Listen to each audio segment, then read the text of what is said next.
어, 자, 이번 시간은 장학론에 대해서 시간을 좀 많이 투자해서 결론 쓰기 방법에 대해서 빠른 시간에 여러분들에게 전달을 해드리도록 할게요. 다음 시간에는 직접 논술문을 한번 써보는 시간을 가져야 되기 때문에 결론 쓰기 요령을 여러분들에게 전달을 해드려야 될 것 같습니다. 자, 본론에서는, 서론에서는 어떤 문제 제기, 독자를 관심을 끌 수 있는 필요성 제기와 문제 제기를 했다면, 본론에서는 자기의 주장을 논증을 통해서 주장을 펼쳤죠. 그러면 이 결론에서는 서론, 본론에 대한 답이 나와야 되겠죠. 그렇죠? 답이 나와야 돼요. 자, 결론에 들어가야 될 핵심 키워드 내용은 이거예요. 단도직입적인 요약 정리, 그리고 자기의 주장을 요약해서 자기 주장의 어떤 평가가 되는 그런 내용을 포함을 시키고, 또 전망을 하면 돼요. 전망. 자, 여기 결론 작성되어 있는 내용을 한번 찾아볼까요?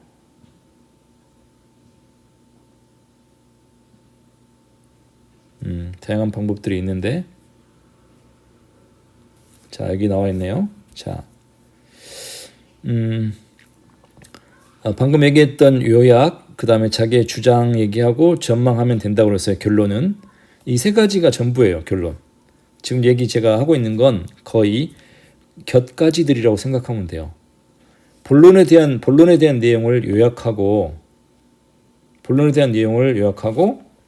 그리고 자기의 주장을 얘기하고, 그리고 전망하면 결론은 마무리가 돼요.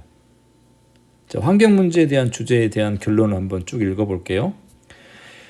환경 문제 해결에 있어 개인적 의식만으로는 실효성이 없음은 이미 증명되었다 라는 단도직입 문장으로 지금 본론에서 제기한 내용을 요약하고 있어요. 따라서 환경 문제를 해결을 위해서는 보다 강력한 규제가 병행되어야 한다라는 게 본론의 내용을 요약하는 내용이에요. 자기의 주장은 규제가 없는 홍보는 반향 없는 메아리가 될 수밖에 없으며 문제 해결에 도움이 되지 않기 때문이다 라고 이유를 들어서 자기의 주장을 얘기했네요. 다음 전망은 어떻게 전망했나 한번 볼게요. 문제 해결을 위한 실행 가능한 법을 만들고 이와 함께 의식 교육도 병행해 나간다면 보다 쾌적한 환경을 만들어 나갈 수 있을 것이다. 만들어 나갈 수 있다라고 전망을 하고 있죠. 요약, 자기 주장, 전망. 이게 결론에 들어가는 핵심 키워드들의 내용인데, 자, 그렇다면 결론에 쓰여진 내용을 봤으니까 여기서 한번 살펴보면, 자, 결론에서 들어가야 될 첫 번째 단도직입 요약 정리는 어떻게 들어가야 되냐면, 본론의 주장, 이유, 근거를 다시 한번 강조하면서 함축적으로 요약 정리를 해야 돼요. 요약 정리는 본론의 주장을 함축적으로 또 다른 자기만의 문장으로, 본론의 문장을 그대로 쓰면 안 되고 또 다른 함축적인 용어로 요약 정리를 하는 게 관건이에요. 단도직입 처음에 결론 시작할 때 결론이 5줄, 6줄이 있다고 하면 이 단도직입 문장은 한 줄이나 한 줄 반 정도의 문장이 들어갈 텐데, 단도직입 문장은 주제와 관련되는 명언이나 금언이나 속담이나 시대적 트렌드에 맞는 단도직입 문장으로 시작해도 무방해요. 중요한 건 본론의 내용을 대변할 수 있는 내용으로 단도직입 문장을 시작을 해서 요약 정리를 해야 된다는 거죠. 단도직입 문장과 요약 정리 이해할 수 있겠죠? 내 주장의 평가. 이건 자기 주장을 결론에서 얘기를 하는 건데요. 내 주장이 어떤 의의가 있으며 내 주장을 받아들였을 때 효과를 말할 수 있다. 또한 내 주장에 대한 한계점을 드러냄으로써 상대방의 신뢰를 얻을 수도 있다라고 표현했는데, 이건 자기 주장을 결론에서 자기 주장을 얘기한다라고 이해를 하고 있으면 될 것 같아요. 자, 사회적 의의 전망. 결론에 포함되어야 될 내용은 요약 정리, 자기 주장, 전망이라고 했죠. 내 주장이 갖고 있는 사회적 의의를 제시하는 것이에요. 전망은 내 주장이 갖고 있는 사회적 의의를 제시를 해요. 이때 새로운 쟁점이나 주장을 또다시 내세우면 안 돼요. 왜 안 돼요? 새로운 쟁점이나 주장을 본론에서 내가 애써서 자기의 중심 문장, 그 다음에 뒷받침된 내용으로 논증을 통해서 이미 설득을 해 놓았는데 또 다른 쟁점이나 주장을 여기서 내세운다라고 하면 다시 본론처럼 이걸 논증을 해야 되는데 안 된다는 거예요. 따라서 이 전망에서는 내 주장이 갖고 있는 사회적 의의를 제시하고 쟁점이나 주장을 내세우면 또 다른 내세우면 안 되고 어떤 이 주제에 대한 자기 전망 또는 사회적 전망, 학교 단위 전망, 교육청 단위 전망, 나라 전체의 어떤 이 정책을 어떻게 입안해야 된다는 그런 전망이 들어가면 결론은 마무리가 됩니다. 뒤에서 다시 한번 예시를 보면 이해를 할 수 있을 거예요. 자, 본론 쓰기 요령 앞에 나와 있는 내용을 계속 반복하는 내용이기 때문에 여러분들 잘 듣고 이해를 해주길 바랍니다. 자, 결론은 일단 서론에 본론에 답이 나와야 된다고 그랬어요. 전망을 하는 거고, 자, 본론에서 주장한 근거를 요약하는 거고, 서론에 답이 제시가 돼야 되고, 남은 과제를 제시하는 제언이 포함되어야 되고, 서론 본론에서 세부적으로 전개했다면 결론에서는 답이 나와야 되고, 주제를 확장하여 전망을 제시할 수도 있겠죠. 또 다른 자기 주장을 제시하는 거하고 주제를 확장해서 전망을 제시하는 거하고는 틀리죠. 엉뚱하게 논제를 또 다른 어떤 자기 주장을 펼치기보다는 만약에 창의력을 개발해야 된다라고 하는 논제가 있었을 경우에는 창의력 개발을 위해서는 교육청 단위에서 교사들의 연수를 개발하고 학교 차원에서 학교의 어떤 창의적인 수업을 할 수 있는 행재정적 지원이 필요하다라고 하는 그런 전망을 제시를 하는 거죠. 그래서 결론에서 들어가야 될 내용은 본론에서 제기한 내용을 요약 정리하고 그 다음에 자기의 주장을 펼치고 또 전망을 하고 이러한 내용이 결론에 포함이 된다는 거죠. 자, 결론 쓰기 방법에서 내나 같은 말들이 계속 반복되고 있어요. 어렵게 생각하지 마시고, 자, 서론의 문제 제기와 호응이 돼야 된다라는 말은 현대 사회에서는 과학적 지식만을 추구함으로써 많은 문제가 발생하고 있다라는 내용으로 지금 서론의 문제 제기와 호응을 하고 주제의 확장이네요. 자기의 어떤 주제의 확장. 인간이 행복한 사회는 과학적 지식만으로는 어렵다라는 주제의 확장. 핵심적인 주장에 대한 어떤 전망. 자, 어떻게 전망을 했나 한번 볼까요? 인간적 가치에도 관심을 갖고 성찰이나 지혜의 암도 함께 추구할 때 보다 나은 미래가 열릴 것이다 라고 주제를 확장하면서 전망을 했네요.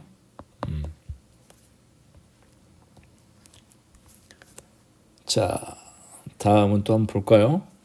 결론 쓰기 유의사항에서 변론과가 명확한 구분이 돼야 돼요. 본론의 단순 요약을 피하고 함축적으로 요약해야 된다. 서론 결론에 호응, 연결이 돼야 돼요. 서론에 대한 답이 결론에 나와야 되겠죠? 본론과 명확한 구분을 해야 된다. 본론에서 논제에 대한 논증으로 근거를 들어 주장을 했다면 결론에서 답을 제시하고 본론을 함축적으로 요약, 제언 전망 이게 전부예요. 전부. 다 나와 있죠?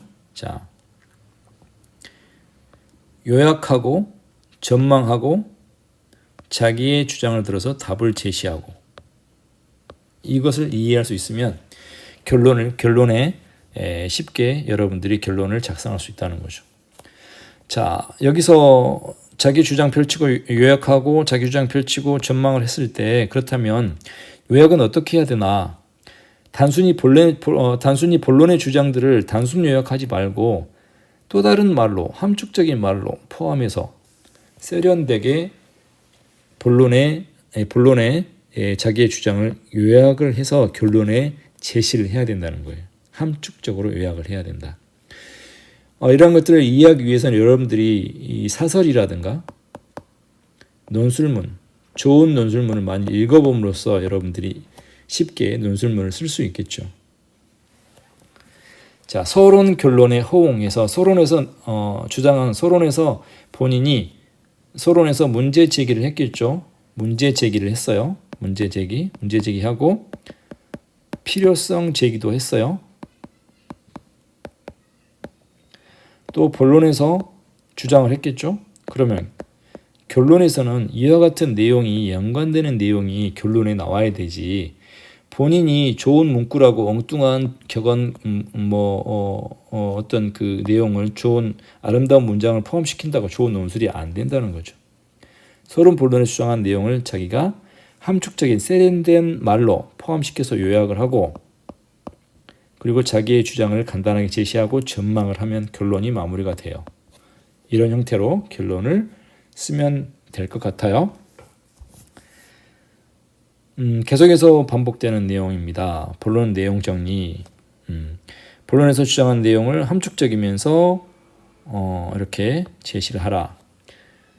주장을 다시 한번 강조.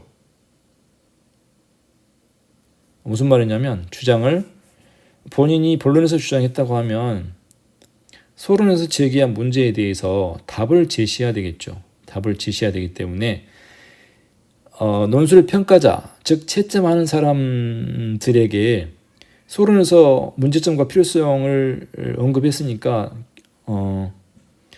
결론에서는 답이 나와야 되는데 본론에서 주장한 내용을 또 다른 함축적인 말로 자기의 주장을 답을 제시를 해야 된다는 그런 내용이에요.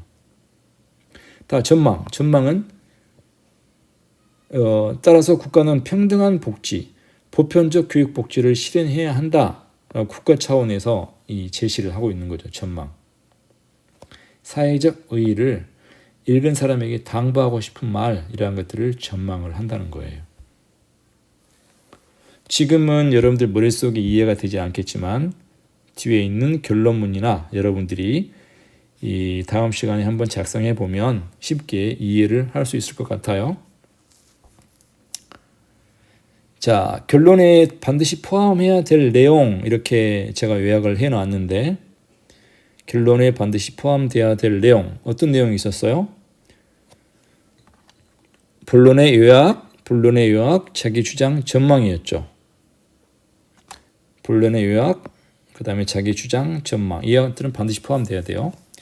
여기 나와 있죠. 내 주장에 대한 요약과 평가, 내 주장이 갖고 있는 사회적 의미를 전망. 이게 결론이에요. 자, 이제 여기를 한번 볼까요? 여기는 방금 봤으니까 본래 복지정책은 모든 사회 구성원들이 인간다운 삶을 추구할 수 있도록 작용해야 한다 라고 단도직입 문장으로 시작했어요. 복지정책 또한 활성화되어야 한다. 교육이란 학생 개개인의 학업 성취뿐만 아니라 국가 발전에 큰 그 목표를 두고 있다라고 자기 주장을 일단 펼쳤죠. 이 서론과 본론에 대한 호응되는 내용으로 단도직입 문장으로 일단 시작했고 자기 주장을 펼쳤어요. 전망이 나오겠죠. 사회적 통합과 국가 발전을 위해서는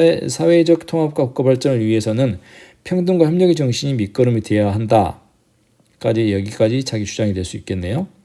따라서 국가는 평등한 복지, 보편적 교육 복지를 실현해야 한다라고 전망을 하고 있어요. 이렇게 해서 결론은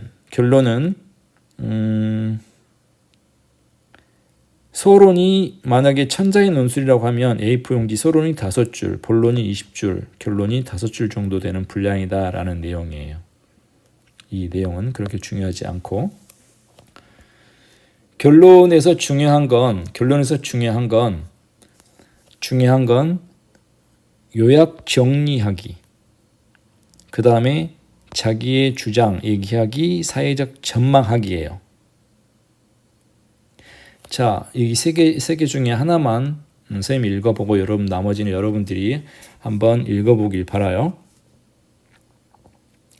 현대 사회는 인터넷이 없으면 살아가기 힘들 정도로 그 중요성과 역할이 커졌다라는 단도직입 문장으로 시작을 했네요. 서론에서 주장한 문제점과 필요성에 대한 요약을 하겠죠.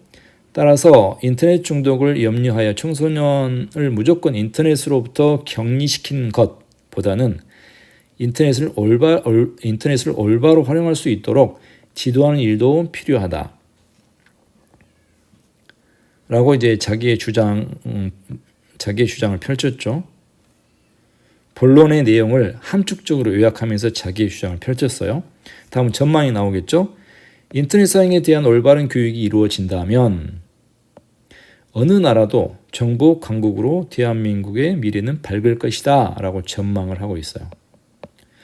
이와 같이 앞에 나와 있는 본론을 요약하고 자기 주장을 펼치고 본론에 대한 내용을 함축적으로 자기 주장을 펼치고 전망하고 하면 결론이 요약이 돼요.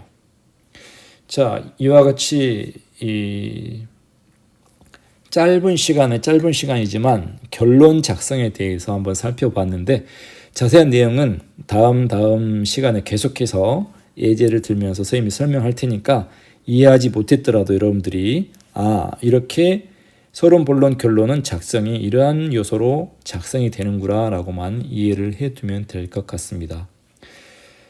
2시간 동안 정말 고생하셨고 여러분들 환절기입니다. 감기 조심하시고 또 다음 주에 뵙도록 하겠습니다. 수고하셨습니다.